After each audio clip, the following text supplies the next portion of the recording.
Don't ever hope to preach a sermon where my target audience immediately stones me. But that's what happened.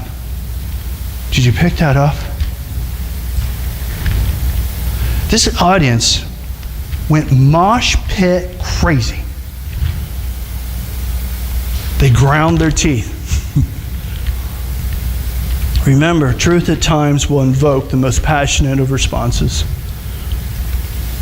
While I have no doubt that Stephen was confident, he was bold and he was courageous, it was the Holy Spirit who gave him the words to say. And guess who didn't leave him as an orphan? Gave him the words to say, and guess who didn't leave him an orphan in this situation? The Holy Spirit didn't leave him alone. Did he drop out when he needed him the most? Absolutely not.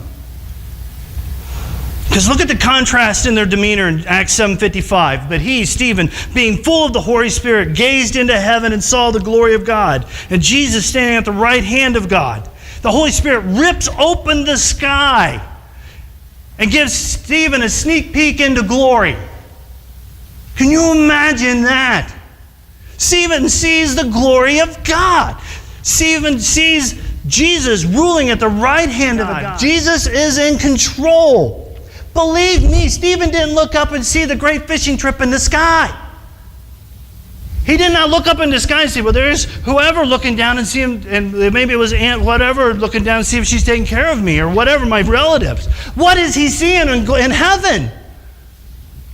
The glory of God. When? When does he see it?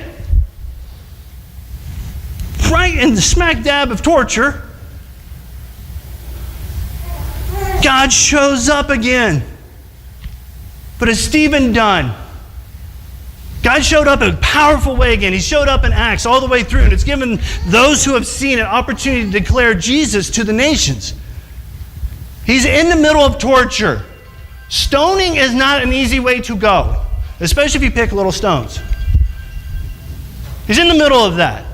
Sees the heavens ripped open, and he sees the glory of God. What's he get another opportunity to do? Speak. Yes, he gets to speak.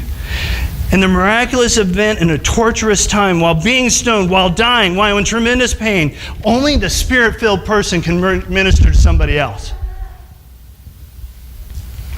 Only the Spirit-filled person can do that. Have you ever been around somebody who is dying? If you guys have been around long, you've been around somebody who's dying, and they minister to you when you go around them, that is a Holy Spirit kind of work.